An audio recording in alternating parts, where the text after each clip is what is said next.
Oxide અને એ નાઇટ્રોજનના ઓક્સાઇડમાં 6 જેટલા oxide જોયા. એ 6 ઓક્સાઇડની બનાવટ, અણુસૂત્ર, ઓક્સિડેશન સ્થિતિ, બરાબર. એમાં પહેલું જે કોષ્ટક છે એ માત્ર ને માત્ર એમસીક્યુ માટે એવું આપણે એક્સપ્લેન કરેલું હતું. પરંતુ સંસ્પંદન જે બંધારણ છે એ સંસ્પંદન બંધારણ આપણને સબ્જેક્ટિવના લેવલ ઉપર આપણને પૂછાતું જોવા મળે એવું આપણે એક્સપ્લેન કરેલું. અને એકદમ છેલ્લો મુદ્દો, છેલ્લા મુદ્દામાં આપણે એવું સમજાવેલું કે ખરેખર નાઇટ્રોજનના ઓક્સાઇડ સિવાય ઓક્સો એસિડ પણ જોવા મળે અને એ ઓક્સો એસિડ 3 હતા. એક હાઇપોનાઇટ્રસ એસિડ, બીજું નાઇટ્રસ એસિડ અને ત્રીજું નાઇટ્રિક એસિડ.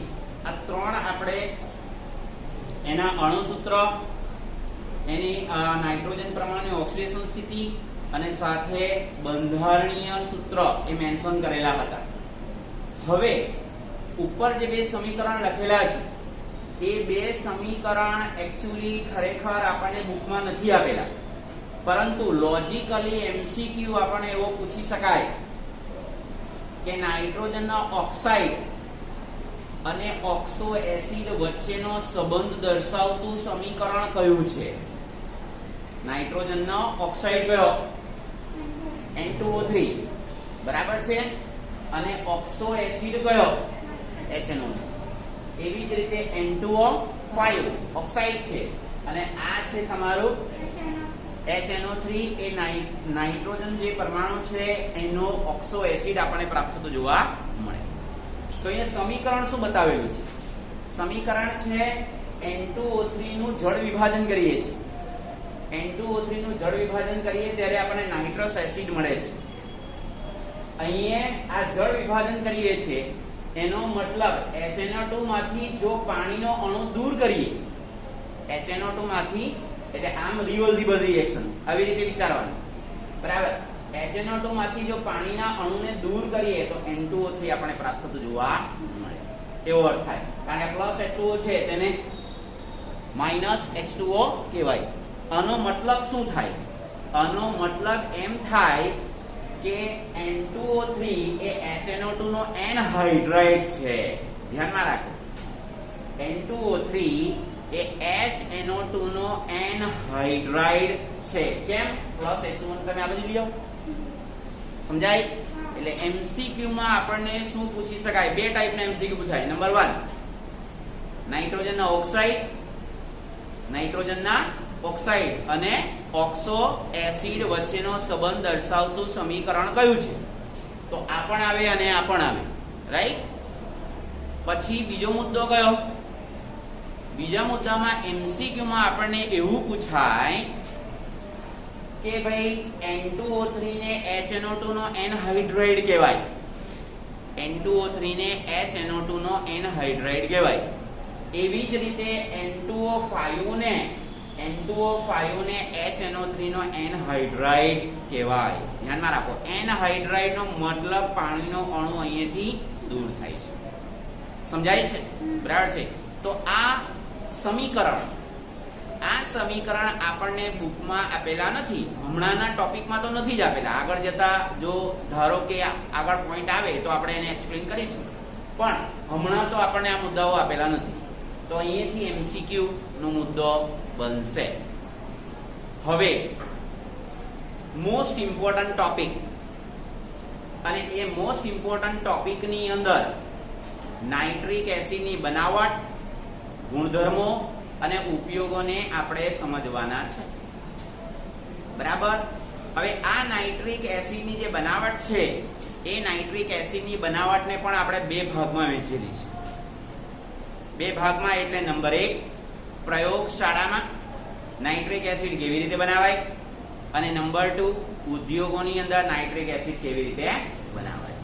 તો એના માટે આપણે હવે સમજીશું સમીકરણ માટે જે આપણે મેન્શન કરેલું છે, ખાસ કરીને કે પ્રયોગશાળામાં નાઇટ્રિક એસિડ બનાવવો હોય, પ્રયોગશાળામાં નાઇટ્રિક એસિડ આપણે મેળવવો હોય તો કેવી રીતે મેળવી શકાય?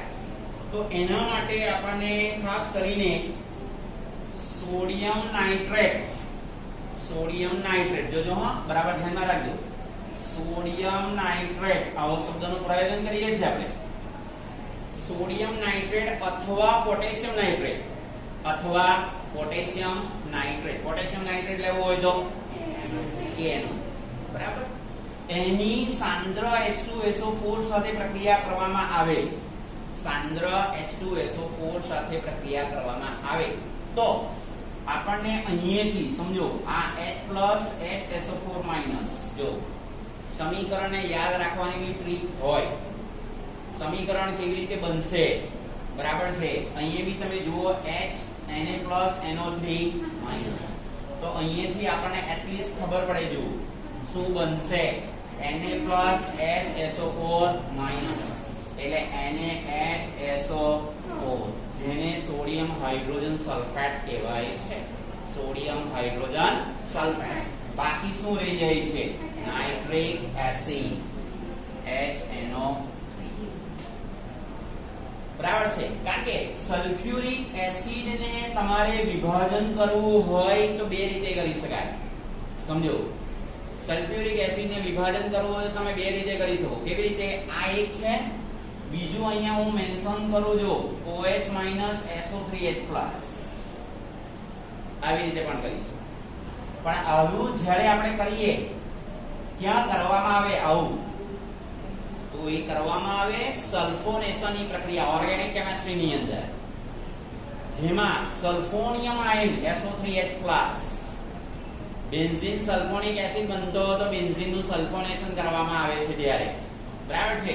એટલે સલ્ફ્યુરિક એસિડ ને આપણે આવી રીતે બે ભાગમાં વહેંચી શકીએ, જ્યાં જેવી જરૂરિયાત હોય તે રીતે આપણે લખવાનો. એટલે પ્રયોગશાળામાં નાઇટ્રિક એસિડ બનાવવો હોય તો તમે સોડિયમ નાઇટ્રેટ અથવા પોટેશિયમ નાઇટ્રેટનો તમે ઉપયોગ કરી શકો. પોટેશિયમ નાઇટ્રેટની સાથે સાંદ્ર H2SO4 ની પ્રક્રિયા કરો તો તમને એટલે શું મળશે, potassium hydrogen sulphate plus nitric acid આપણે પ્રાપ્ત થતું. આમાં ઇક્વેશન જ ઇમ્પોર્ટન્ટ છે, બનાવટમાં ઇક્વેશન જ ઇમ્પોર્ટન્ટ છે, આપણે એવું ધ્યાનમાં રાખીશું. હવે ઔદ્યોગિક ઉત્પાદન, ઉદ્યોગોમાં નાઇટ્રિક એસિડ કેવી રીતે બનાવવા, તો આપણે બરાબર યાદ છે પરમ દિવસના લેક્ચરમાં એમોનિયાનો ઉપયોગમાં લખેલું હતું. અકાર્બનિક સંયોજન HNO3 ની બનાવટમાં એમોનિયાનો ઉપયોગ થાય છે, આવું આપણે એક્સપ્લેન કરેલું. તે મુદ્દો હવે આવે છે, બરાબર છે ભાઈ. એમોનિયાનો ઉપયોગ આપણે નાઇટ્રિક એસિડ બનાવવા માટે કેવી રીતે કરી શકીએ, તો ઔદ્યોગિક ઉત્પાદન માટેની પદ્ધતિનું નામ છે ઓસ્વાલ્ડ પ્રક્રમ, એટલે કે વૈજ્ઞાનિકના નામ પરથી આપેલું લખેલું છે ઓસ્વાલ્ડ પ્રક્રમ, અથવા તમે એમ પણ કોઈ રેફરન્સ બુકમાં ઓસ્વાલ્ડ વિલગન પદ્ધતિ એવું પણ કહેવાય. ઓસ્વાલ્ડ વિલગન પદ્ધતિ અથવા ઓસ્વાલ્ડ પ્રક્રમ, જેના દ્વારા આપણે નાઇટ્રિક એસિડ બનાવી શકીએ, બરાબર છે. તો એ જનરલી કેવી રીતે બનાવવામાં આવતું હોય, તો એના માટે આપણે કીધું છે તે પ્રમાણે 4 મોલ એમોનિયા,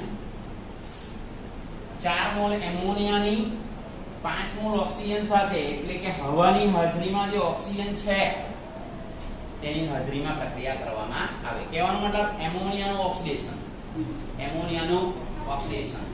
હવે કોની હાજરીમાં, તો એ તમને આપેલું છે મિશ્ર ઉદ્દીપક, અને એ મિશ્ર ઉદ્દીપક આપેલું છે પ્લેટિનમ / રોડિયમ, અને રોડિયમ બોલાય, રોડિયમ,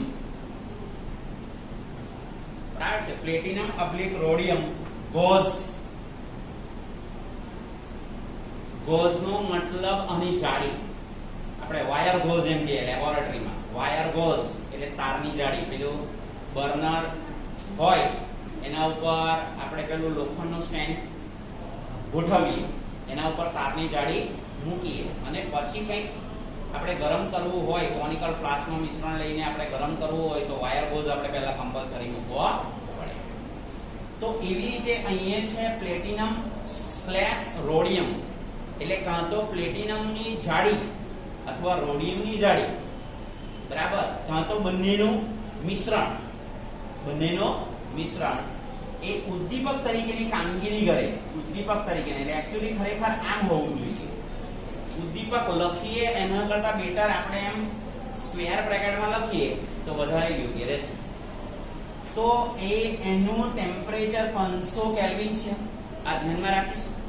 અને 9 બાર દબાણ, 9 બાર દબાણ એ તમને બુકની અંદર મેન્શન કરેલું છે. તો આવા સંજોગોમાં આપણને નાઇટ્રોજન મોનોક્સાઇડ એટલે અહીંયાથી એક વસ્તુ ધ્યાનમાં રાખો, નાઇટ્રો એમોનિયામાં 4 મોલ છે એટલે નાઇટ્રોજન મોનોક્સાઇડના પણ 4 મોલ આપણને મળવાના છે. હવે અહીંયાથી હાઇડ્રોજનના 12 છે, હાઇડ્રોજનના પરમાણુની સંખ્યા 12 છે એટલે સ્વાભાવિક મળવાનું જે છે તે આપણને 6 દુ 12. એટલે ઇક્વેશન તમારું આવી રીતે અહીંયા બેલેન્સ થશે. આપણે ઓસ્વાલ્ડની વિલગન પદ્ધતિને 3 તબક્કામાં વહેંચેલી છે. એટલે પહેલો તબક્કો એ કે એમોનિયાનું ઓક્સિડેશન કરવામાં આવે. એમોનિયાનું ઓક્સિડેશન કરવામાં આવે કોની હાજરીમાં? પ્લેટિનમ અને જૂની બુકમાં, જૂની ટેક્સ્ટ બુકમાં તો આપણને એવું જ આપેલું હતું, આ 95% પ્લેટિનમ અને 5% રોડિયમ. તો જૂની બુકમાં આપેલું હતું. આપણને તો હવે એનસીઈઆરટી ની આ બુક આપેલી છે એટલા માટે. બાકી એક્ચ્યુઅલી ખરેખર આનું પર્સન્ટેજ વાઇઝ પ્રમાણ લેવામાં આવે ઉદ્દીપક તરીકે, કે પ્લેટિનમનો વધારે ઉપયોગ હોય, મેક્સિમમ પ્રમાણમાં હોય પ્લેટિનમ ધાતુ, રોડિયમનું પ્રમાણ ઓછું. એટલે આનું મિશ્રણ જ ઉદ્દીપક તરીકે યુઝ કરવામાં આવતું જોવા મળે. 500 કેલ્વિન 9 બાર દબાણે આપણે પ્રક્રિયા કરવામાં આવે ત્યારે નાઇટ્રોજન મોનોક્સાઇડ અને પાણી આપણે ધ્યાનમાં લેવાનું છે. હવે આના અડધા મોલ એટલે કે 2 મોલ નાઇટ્રોજન મોનોક્સાઇડ પછીની પ્રક્રિયા તમે જુઓ તો 2 મોલ નાઇટ્રિક ઓક્સાઇડ નું ફરી પાછું ઓક્સિડેશન કરવામાં આવે. 3 તબક્કામાં ઓસ્વાલ્ડની વિલગન પદ્ધતિ વહેંચાયેલી છે. તો નાઇટ્રોજન મોનોક્સાઇડ નું ઓક્સિડેશન કરવામાં આવે તો નાઇટ્રોજન ડાયોક્સાઇડ મળશે આપણને. નાઇટ્રોજન ડાયોક્સાઇડ બરાબર છે. એટલે 2 મોલ નાઇટ્રોજન મોનોક્સાઇડ નું ઓક્સિડેશન કરવામાં આવે તો 2 મોલ નાઇટ્રોજન ડાયોક્સાઇડ મળે. અને એ પ્રક્રિયા ધ્યાનમાં રાખીશું, પ્રતિવર્તી પ્રક્રિયા છે. આ ખાસ આપણે ધ્યાનમાં રાખવાનું છે. હવે એમાંથી 3 મોલ નાઇટ્રોજન ડાયોક્સાઇડ, આ 2 મોલ છે તો તેને બદલે આપણે 3 મોલ લેવાનું, એનું જળ વિભાજન કરવાનું. જળ વિભાજન બરાબર છે. તો હવે તમને નાઇટ્રિક એસિડ પ્રાપ્ત થતો જોવા મળે. એટલે હવે અહીંયા તમારી પાસે જળ વિભાજનની પ્રક્રિયા કરીએ છીએ ત્યારે તમે જુઓ નાઇટ્રોજનના ભલે એટલે તમારી પાસે 3 છે પણ એટલે 2 મોલ નાઇટ્રિક એસિડ પ્લસ છે ખાસ કરીને નાઇટ્રોજન મોનોક્સાઇડ ફરી પાછો આપણે પ્રાપ્ત થતો જોવા મળે. આપણે એક્યુએસ કરીશું. અહીંયા ભૌતિક સ્થિતિ નહીં લખો તો જરૂરી નથી, ભૌતિક સ્થિતિ અગત્યની નથી. જો ઓસ્વાલ્ડની વિલગન પદ્ધતિની અંદર નાઇટ્રોજન ડાયોક્સાઇડના 3 મોલનું જળ વિભાજન કરીએ ત્યારે નાઇટ્રિક એસિડ અને નાઇટ્રોજન મોનોક્સાઇડ ફરી પાછો મળે છે. ફરી પાછો આપણને મળતો જોવા. એટલે આખી ઓસ્વાલ્ડની વિલગન જે પદ્ધતિ છે એ આખી ઓસ્વાલ્ડની વિલગન પદ્ધતિને 3 તબક્કામાં વહેંચેલું છે. એટલે એમોનિયામાંથી નાઇટ્રિક એસિડ કેવી રીતે મળે? એમોનિયામાંથી નાઇટ્રિક એસિડ કેવી રીતે મળે તો એ 3 તબક્કામાં વહેંચેલું છે. નંબર 1, એમોનિયાનું ઓક્સિડેશન કરવામાં આવે પ્લેટિનમ અને રોડિયમ ઉદ્દીપકની હાજરીમાં 500 કેલ્વિન ટેમ્પરેચર 9 બાર દબાણે, તો આપણને નાઇટ્રોજન મોનોક્સાઇડ અને પાણી મળે. એ નાઇટ્રોજન મોનોક્સાઇડના અડધા મોલ નું ફરી પાછું ઓક્સિડેશન કરીએ એટલે નાઇટ્રોજન ડાયોક્સાઇડ મળે. એ નાઇટ્રોજન ડાયોક્સાઇડના 3 મોલ NO2 નું બસ જળ વિભાજન કરવામાં આવે ત્યારે 2 મોલ નાઇટ્રિક એસિડ અને નાઇટ્રોજન મોનોક્સાઇડ આપણને ફરી પાછું પ્રાપ્ત થતું જોવા મળે. હવે આ પદ્ધતિની ખાસિયત એ છે કે આ નાઇટ્રોજન મોનોક્સાઇડ નું રીસાયકલિંગ કરવામાં આવે. રીસાયકલિંગ એટલે આને અલગ કરી નાખવામાં આવે અને નાઇટ્રિક એસિડ ને છૂટો પડાવવામાં આવે. છૂટો પડેલો જે નાઇટ્રોજન મોનોક્સાઇડ છે તેનું રીસાયકલિંગ કરવામાં આવે એનો મતલબ ફરી પાછો ઉપયોગ કરવામાં આવે. આ ફરી પાછો ઓક્સિડેશન કરી તો ફરી પાછો NO2 મળે અને NO2 નું ફરી પાછું જળ વિભાજન કરે તો નાઇટ્રિક એસિડ મળે. એટલે બુકની અંદર તમને મેન્શન કરેલું છે આ પ્રક્રિયામાં મળેલ નાઇટ્રોજન મોનોક્સાઇડને ચક્રમાં ઉપયોગમાં લઈ શકાય છે. આ રીતે. બરાબર છે. પુનઃ એટલે રીસાયકલિંગ, ફરી પાછો ઉપયોગ કરવામાં આવે છે. બીજું કે આ જે નાઇટ્રિક એસિડ છે એ નાઇટ્રિક એસિડના જલીય દ્રાવણનું જ્યારે છૂટું પાડીએ એટલે નિસ્યંદન દ્વારા જ્યારે છૂટું પાડીએ ત્યારે ધ્યાનમાં રાખો ત્યારે 68% અને તે પણ વજનથી. આ બુકમાં મેન્શન નથી કરેલું, ઓન્લી ફોર પર્સન્ટેજ લખેલું છે. 68% W/W નાઇટ્રિક એસિડ બહાર છે આપણે મેળવી શકીએ છીએ. આ ખાસ ધ્યાનમાં રાખીશું. પર્સન્ટેજ વાઇઝ એટલે વજનથી ટકાવારીમાં તો આપણને ખબર છે વજન કરતી ટકાવારી, કદ કરતી ટકાવારી બધાનો અર્થ અલગ થતો જોવા મળે એ આપણને ખ્યાલ છે. એટલે આપણને બુકમાં પર્સન્ટેજ જ લખેલું છે પરંતુ એ વજનથી ટકાવારી છે.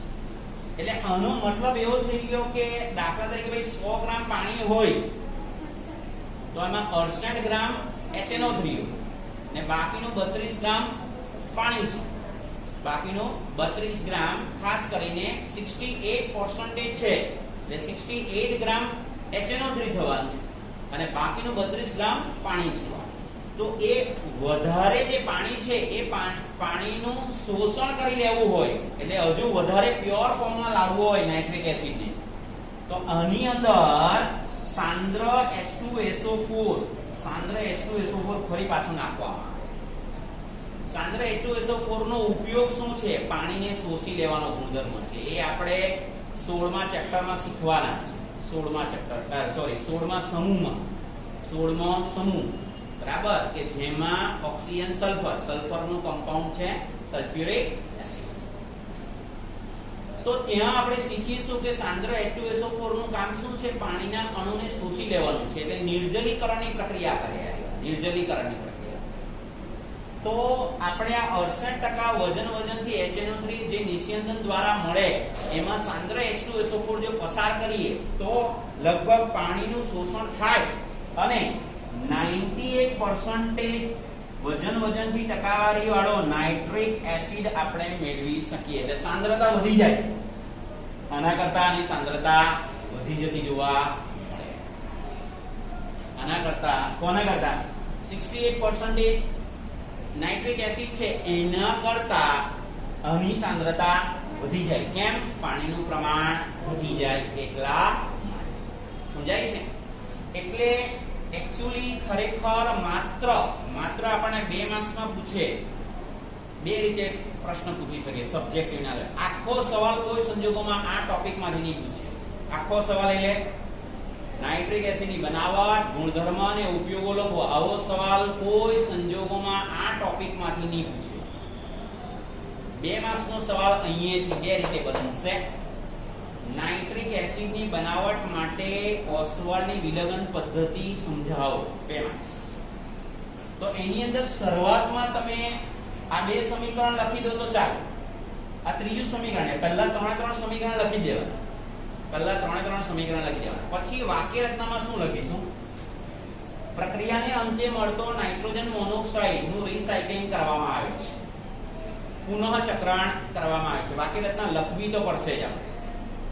પછી લખવાનું કે આ પદ્ધતિ દરમિયાન મળેલું નાઇટ્રિક એસિડનું નિસ્યંદન કરવામાં આવે તો 68% વજનથી ટકાવાળો નાઇટ્રિક એસિડ મેળવી શકાય છે. જેમાં સાંદ્ર H2SO4 નાખતા નિર્જલીકરણની પ્રક્રિયા થઈને વધુ સાંદ્રતાવાળો એટલે કે 98% વજનથી ટકાવાળો નાઇટ્રિક એસિડ મેળવી શકાય છે.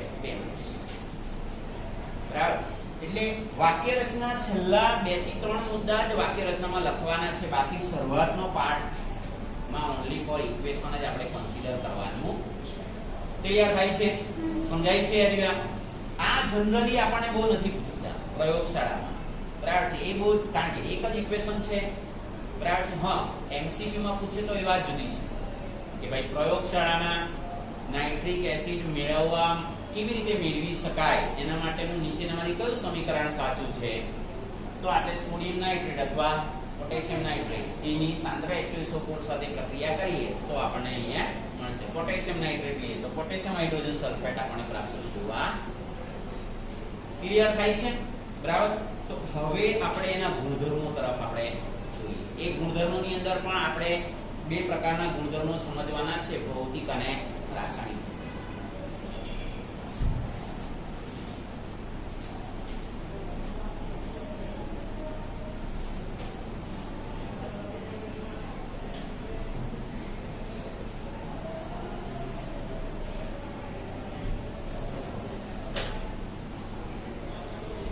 તો એની અંદર પહેલું જ આપણે ભૌતિક ગુણધર્મો વિશેની સ્પષ્ટતા કરીએ. બહુ મુદ્દાઓ નથી એની અંદર, બરાબર. ખાસ કરીને ભૌતિક ગુણધર્મો.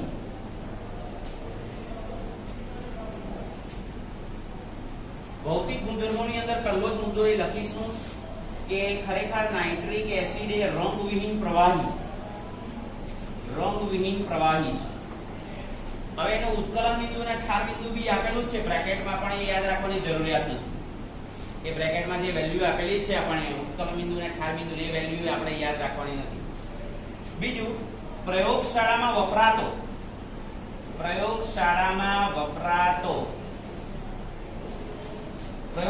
વપરાતો આશરે એપ્રોક્સિમેટલી 68% વજનથી નાઇટ્રિક એસિડ નો યુઝ થાય છે.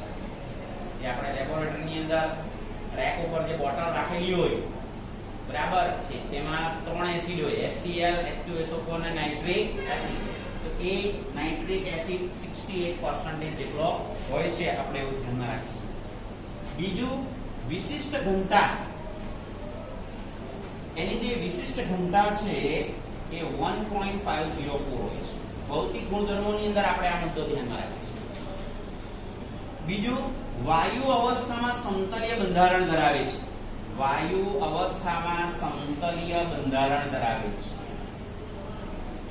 એટલે એ સમતલીય બંધારણ કયું છે જે આપણે બુકમાં આપેલું છે તે, અને એ આપણે આ રીતે મેન્શન કરી શકીએ. આ રીતે આપણે મેન્શન કરી શકીએ કે એની અંદર બધા બોન્ડ એંગલ અલગ અલગ છે, બરાબર. બંધ લંબાઈનું મૂલ્ય બી આપણી પાસે અલગ અલગ છે. આ સમતલીય બંધારણ આપેલું છે વાયુ અવસ્થામાં, સમતલીય બંધારણ. હવે આમાં O સિંગલ બોન્ડ H બંધ લંબાઈ 96 પિકોમીટર છે, O single bond N 140.6 picometre છે, અને N single bond O 121 picometre આપણને બંધ લંબાઈની વેલ્યુ પ્રાપ્ત થવા. તો આ ખાલી આપણે જાણકારી પૂરતું છે, મોટે ભાગે નથી આપણને પૂછતા. MCQ ની અંદર બહુ રેર સંજોગોમાં પૂછાય, બાકી બહુ પૂછતા નથી. ખાલી એટલી વસ્તુ આપણે યાદ રાખવાની MCQ માટે. ફ્યુમ્સ એટલે જેટલી સાંદ્રતા વધારે એટલે એની ફ્યુમ્સ વધારે. ફ્યુમ્સ એટલે બાષ્પ સ્વરૂપમાં વધારે. તો એ બાષ્પ સ્વરૂપમાં જ્યારે નાઇટ્રિક એસિડ હોય ને ત્યારે એનું બંધારણ આ ટાઈપનું સમતલીય બંધારણ આપણે પ્રાપ્ત થતું જોવા. આ બંધ લંબાઈ બધી અલગ અલગ વેરિએશન આપેલી છે, કારણ કે બંધ અલગ અલગ છે. પછી ગઈકાલે બી આપણે જોઈ જ ગયા, ખરેખર નાઇટ્રિક એસિડ એટલે કે ખરેખર એક જ હાઇડ્રોક્સિલ ગ્રુપ આપણને પ્રાપ્ત થતો જોવા મળે આવી રીતે, બરાબર છે. એટલે મોનોબેઝિક એસિડ છે એવું આપણે શીખીને આવેલા છે. તો એના સંદર્ભમાં આપણને આ સમતલીય બંધારણ આપી દીધેલું જોવા મળે. આવું બંધારણ આપણે ગઈકાલે જોઈ જ ગયા, બરાબર છે, નાઇટ્રિક એસિડનું. તો વાયુ અવસ્થામાં સમતલીય બંધારણ ધરાવે છે, આ મુદ્દો આપણે ધ્યાનમાં રાખીશું. બીજું તો આપણે આમાં રંગવિહીન પ્રવાહી છે, જે આપણે 68% W/W પાણીમાં જ બનાવેલું સોલ્યુશન છે, એટલે 60. અને પ્રયોગશાળામાં આપણે આનો જનરલી ઉપયોગ કરતા હોઈએ છીએ. આ આખો ટોપિક ઓન્લી ફોર MCQ માટે આપણે વિચારો હોય તો વિચારી શકાય. બાકી સબ્જેક્ટિવના લેવલ ઉપર આપણે ભૌતિક ગુણધર્મો એવો પૂછાતો ટોપિક. હવે રાસાયણિક ગુણધર્મોને 2 થી 3 પ્રશ્નના જવાબમાં વહેંચીશું. 2 to 3 રાસાયણિક ગુણધર્મોનો ટોપિક એક એવો ટોપિક છે કે જેમાંથી 3 પ્રશ્નો બનશે. 2 થી 3 પ્રશ્નો આપણી પાસે બનશે. એ કયા કયા અલગ અલગ, એવું બી પ્રશ્ન નહીં પૂછશે કે નાઇટ્રિક એસિડના રાસાયણિક ગુણધર્મો લખો, એવો પ્રશ્ન નહીં હશે, બરાબર છે. હવે એ પ્રશ્નો કયા છે, રાસાયણિક ગુણધર્મો વાળો જે ટોપિક છે તે જોઈએ આપણે.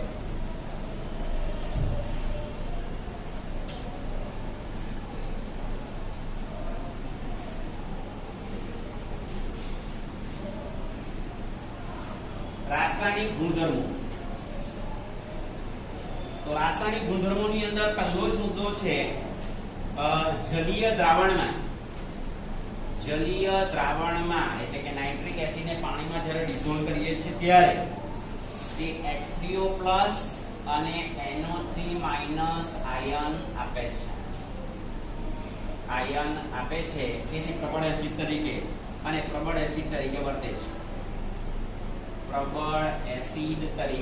વર્તે છે. અને એ આપણે જનરલી ખબર છે. કેમ? કારણ કે HNO3 જલીય દ્રાવણમાં HNO3 બરાબર છે aqueous પ્લસ H2O લિક્વિડ. તો અહીંયાથી આ H+ બરાબર છે બ્રોન્સ્ટેડ-લોરી એસિડ બેઝ સિદ્ધાંતને ફોલો કરીએ એમ કરીએ તો બી ચાલે. કારણ કે આટલેથી તમારી પાસે આ H+ એક્ચ્યુઅલી આવી શકે પણ આની પ્રબળતા વધારે, નાઇટ્રિક એસિડની પ્રબળતા વધારે. H2O માંથી બી પ્રોટોન અને આવી શકે પરંતુ આની પ્રબળતા વધારે હોવાને કારણે જ એક્ચ્યુઅલી ખરેખર આને H2O ને પ્રોટોન આપી દે અને આપણે NO3- મળે છે. એટલે આ 1 મોલ મળે છે એટલે આ NO3- નાઇટ્રેટ આયન કહેવાય. ધ્યાનમાં રાખજો. હવે મોસ્ટ ઇમ્પોર્ટન્ટ ક્વેશ્ચન સ્ટાર્ટ થઈ જશે. બરાબર છે?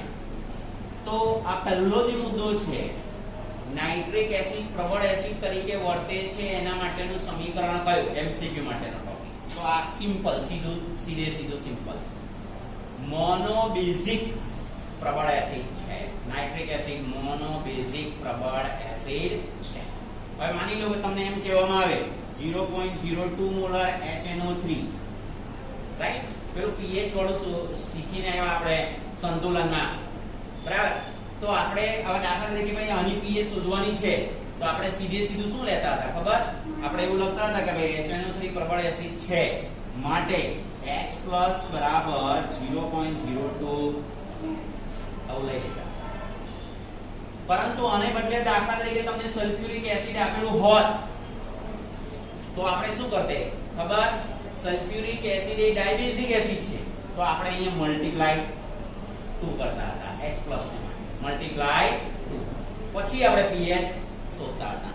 એટલે આ તમારો H+ સલ્ફ્યુરિક એસિડ માટે 0.04 મોલર થઈ જાય. પછી આપણે pH નું સૂત્ર એપ્લાય કરતા હતા કે ભાઈ -log H+. હવે જે આપણે સંતુલનમાં શીખીને આવેલા છે. એટલે આ એક જે આખો ટોપિક છે કે પ્રબળ એસિડ તરીકે નાઇટ્રિક એસિડ વર્તે છે એ માટેનો મુદ્દો આ સમીકરણ આપણે મેન્શન કરેલું છે. આપણે એવું ધ્યાનમાં રાખીશું. હવે એનો બીજો મુદ્દો ખૂબ અગત્યનો થઈ પડે અને એ આપણે હેડિંગ જ આપીશું એટલે તમને ખબર પડશે. સેકન્ડ પોઈન્ટ ઓક્સિડેશન કરતા ગુણધર્મો.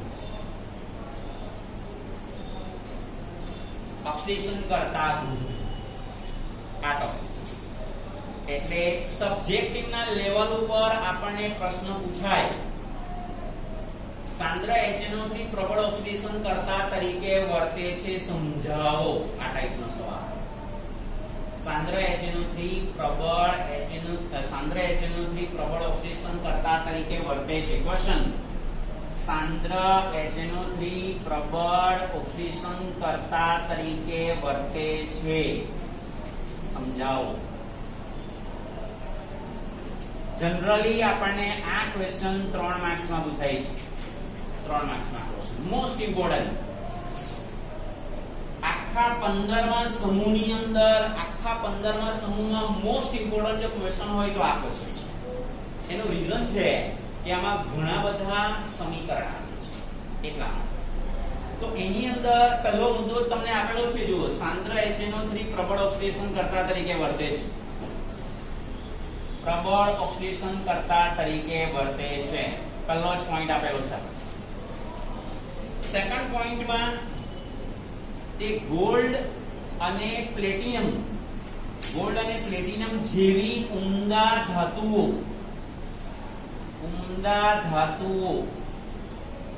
સિવાયની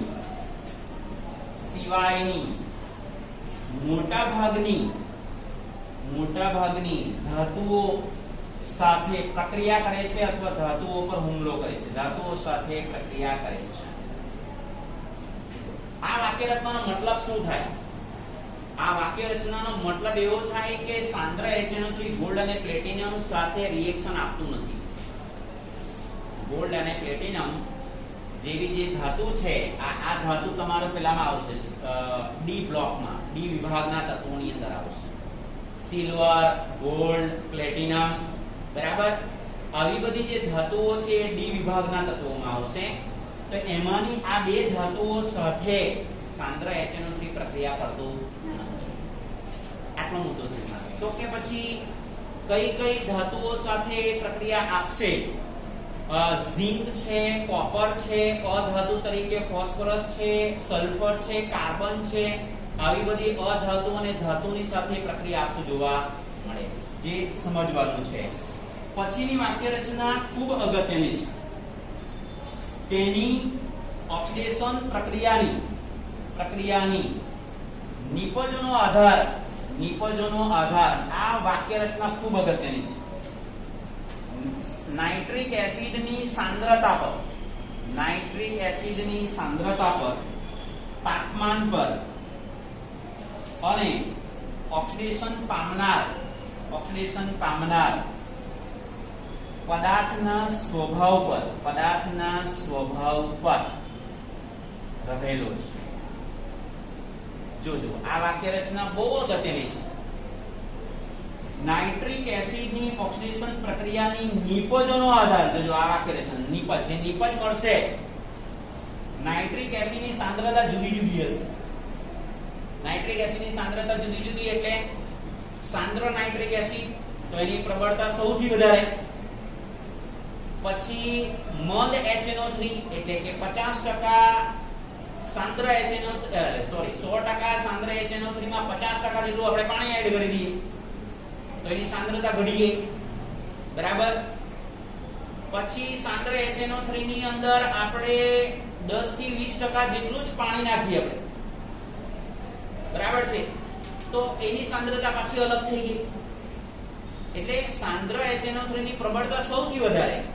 પછી મંદ HNO3 નો મતલબ 50% પાણી નાખવાનું અને 10 થી 30% HNO3 નો મતલબ કે 10 થી 30% જેટલું જ પાણી એડ કરવાનું.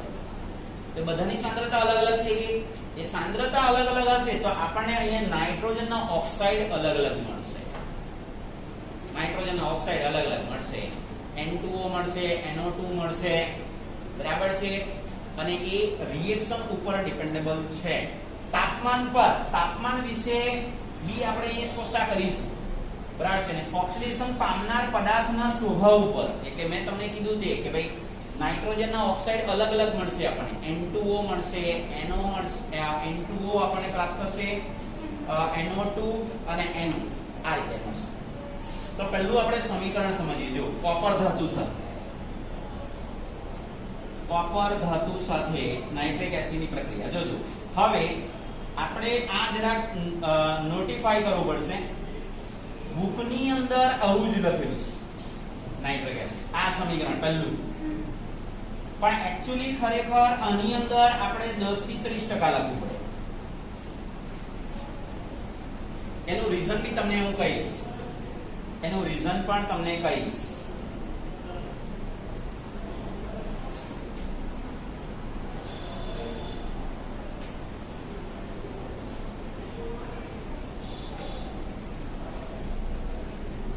જો આ એક પહેલા આપણે સમીકરણ મેન્શન આઉટ કરી દઈએ અને એ સમીકરણ આપણે મેન્શન કરીશું ને તો આપણને એક્ઝેક્ટ ખબર પડશે. Copper plus 4HNO3. પછી સમીકરણને કેવી રીતે યાદ રાખવાનું છે એ બી તમને કહું.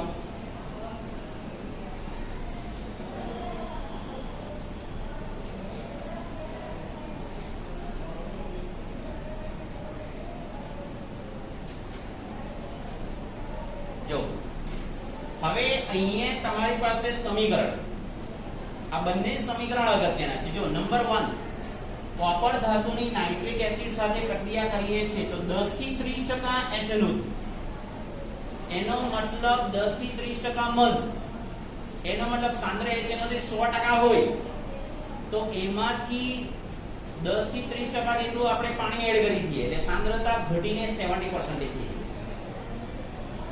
કોપરની નાઇટ્રિક એસિડ સાથે પ્રક્રિયા કરીશું આ 10 થી 30% સમયે ત્યારે હંમેશા ધાતુના નાઇટ્રેટ ક્ષાર મળશે. ધાતુના નાઇટ્રેટ ક્ષાર કોપર નાઇટ્રેટ. કેમ? કારણ કે Cu2+ NO3. હવે જુઓ નાઇટ્રિક એસિડ પ્રબળ ઓક્સિડેશન કરતા તરીકે પહેલા સમીકરણને સમજી લેજો. 3 મોલ કોપર છે એટલે આપણે 3 મોલ કોપર નાઇટ્રેટ જ મળવાનું. એટલે જેટલા કોપરના મોલ હોય એટલા જ અહીંયા મળવાના. નાઇટ્રિક એસિડના જેટલા મોલ હશે તેટલા જ નાઇટ્રોજનના ઓક્સાઇડ મળશે આપણને. એટલે 8 મોલ છે. એટલે અહીંયાથી તમે નાઇટ્રોજન માટે વિચારી લો કેટલા છે 3 2 6 એટલે નાઇટ્રોજનના પરમાણુ સંખ્યા ટોટલ કેટલી છે 8. તો 6 આવી ગયા તો બાકી કેટલા રહ્યા? હવે આ જે લખ્યું ને ઓક્સિડેશન પામનાર પદાર્થના સ્વભાવ પર તો અહીંયાથી આન્સર આ બદલાશે. આ ને આ that is the very most important. કેમ? નાઇટ્રિક એસિડ સાંદ્રતા બદલાઈ સાંદ્ર HNO એટલે સાંદ્ર HNO3 લખ્યું છે એટલે 10 થી 30% લખ્યું એટલે જો સાંદ્ર HNO3 લખીએ તો NO2 જ મળવાનું છે. NO2 જ મળવાનું. હવે દાખલા તરીકે ભાઈ કોપર ને બદલે આપણે ઝિંક લખી દઈએ ને ઝિંક ધાતુ તો બી 4HNO3 સાંદ્ર બરાબર તો બી આપણને એટલે zinc nitrate plus 2 mall NO2 plus 2 mall H2O જ મળશે. 2 મોલ H2O જ મળશે. કોપર ને બદલે શાનો ઉપયોગ કરીએ ઝિંક. હવે અહીંયા આ તમારી કમ્પ્લીટ રેડોક્સ પ્રક્રિયા છે. જો કોપર નો ઓક્સિડેશનાંક 0 પણ કોપર નાઇટ્રેટ માં કોપર નો ઓક્સિડેશનાંક +2 એટલે ઓક્સિડેશન થઈ ગયું. કોનું? કોપર નું કોપર નાઇટ્રેટ નું ઓક્સિડેશન થઈ ગયું. નાઇટ્રિક એસિડ માં નાઇટ્રોજન નો ઓક્સિડેશનાંક +5 જ્યારે અહીંયા NO ની અંદર તમે ઓક્સિડેશન અંકનું મૂલ્ય +2 એટલે +5 માંથી +2 એટલે રિડક્શન થયું. HNO3 નું રિડક્શન શામાં થયું? નાઇટ્રોજન મોનોક્સાઇડ રિડક્શન જેનું થાય તેને શું કહેવાય? ઓક્સિડેશન. બરાબર? એટલે આ જે વાક્ય રચના છે ને ઓક્સિડેશન પ્રક્રિયાની નિપજનો આધાર નાઇટ્રિક એસિડની સાંદ્રતા પર જો. આ સાંદ્રતા ચેન્જ થઈ ગઈ. સાંદ્રતા ચેન્જ થઈ ગઈ. નિપજ બદલાઈ ગઈ. નાઇટ્રોજનના ઓક્સાઇડ બદલાઈ ગયા. નાઇટ્રોજનના ઓક્સાઇડ ચેન્જ થઈ ગયા. સાંદ્ર HNO3 લઈ લીધું નો મતલબ આપણે અહીંયા નાઇટ્રોજનનો ઓક્સાઇડ ચેન્જ થઈ ગયો. અહીંયા તમે જુઓ કોપરનો 1 જ મોલ છે એટલે કોપર નાઇટ્રેટ મળ્યું બરાબર. 4 મોલ HNO3 છે તો નાઇટ્રોજનના એટલે 2 આવી ગયા 2 મોલ NO2 મળે. અહીં બી તમે જુઓ +5 +4 NO2 માં નાઇટ્રોજનનો ઓક્સિડેશનાંક કેટલો +4 થાય ને તો +5 માંથી +4 તો રિડક્શન એનો મતલબ HNO3 પ્રબળ ઓક્સિડેશન કરતા છે.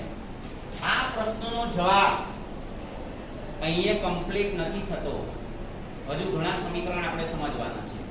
સમીકરણને યાદ કેવી રીતે રાખીશું તો આ પહેલું જે સમીકરણ છે એમાં તમારે કોપર અને નાઇટ્રિક એસિડના મોલને યાદ રાખવાના.